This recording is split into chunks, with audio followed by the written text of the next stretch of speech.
If you'd have asked me if that was just a Dracula movie, I'd have said, yeah, probably. And the answer is the original Nosferatu is like a bootleg fanfic that somebody did as an unauthorized spoof or like, a ripoff. So much so that Bram Stoker's wife ordered at the time, basically, to have every copy of it destroyed. And the only reason we still have it is because some of those copies survived. That movie is so good, people list it on movies you should watch before you die, which is super interesting for a lot of reasons. But notably, everybody who made this production in 1931 during the Great Depression studied that film to make this a production, even though there was a stage play at the time and you could still get the novel pretty readily. While I know it's not really fair for me to compare this movie in 1931 to the new one in 2025, it's super interesting to me because as I've gotten better at watching movies and been more like careful about what I'm watching and like observant in ways, it's super wild to look at these costumes and go, alright, Dracula looks about like a Dracula, no problem there. And then go look at everybody else in the movie because the women are not wearing like what would be their Victorian outfits. It's kind of odd. Even their hair is pretty like out there for what it probably should have been. So it's kind of interesting that it's not really mentioned in any like the reviews I see here or that type of thing. There's also a couple of instances where things are edited pretty strangely. The bat looks for 1931. I think the bat flying around looks pretty good. The problem is you look at it for about 10 minutes straight and you go, boy, that looks kind of sus. But it's an enjoyable ride. I did notice the boat, and there's a scene with Renfield where he crawls towards a maid. And I had to look it up later because I thought, boy, that sure is odd. I don't know what to make of that. And the answer is he's crawling towards her to pick a fly off of her face and eat it.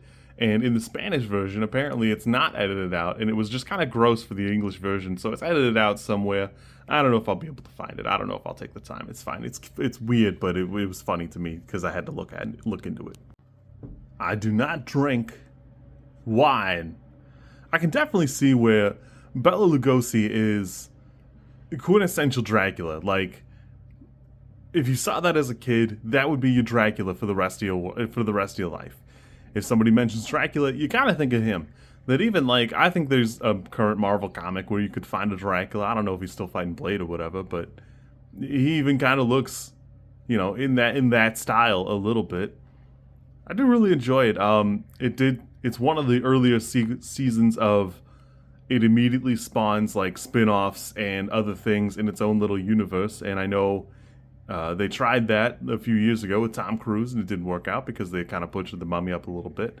But Frankenstein comes out right after that. Then you got The Invisible Man, I think The Swamp Thing, Wolfman, and Bride of Frankenstein, whatever. I don't know if I'll watch all of those. That I'm sure I've watched them like in parts as a kid or on AMC or whatever. But it's pretty good. I really enjoyed it. It was a good romp. It's a really good movie that hangs together pretty well. I read Dracula when I was a teenager, and I gotta admit, I don't think that it's a good adaptation of the book. But for what it is during the Depression, it's pretty good.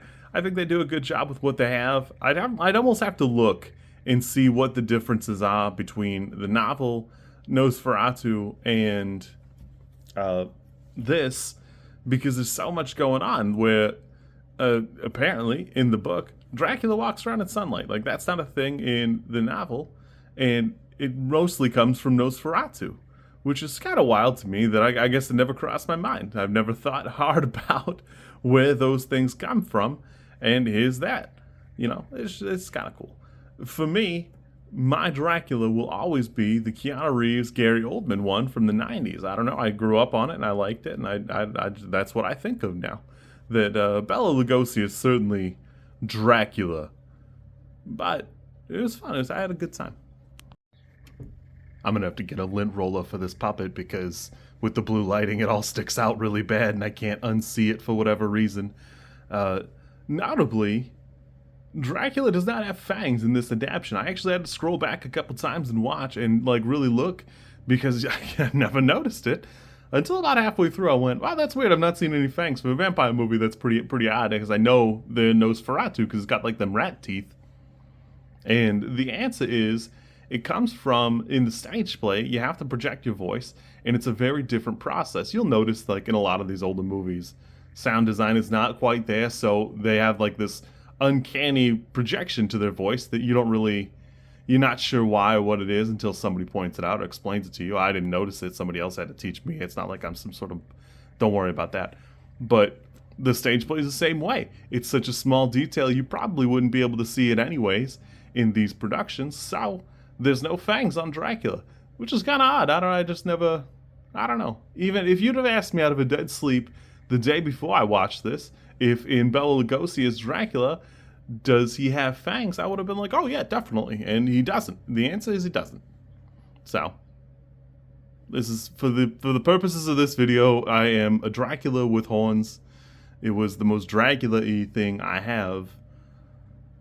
I had a good time. You guys should watch it. If you get time and haven't watched it, it's worth a watch, even if it's just for, like, the, the pop culture, because there's so much that comes after it and so much related to it. And I had a good time. I'm gonna watch, like, a Miku movie or something. I didn't look at it, so. And Sinners tomorrow. Another Dracula movie, kind of.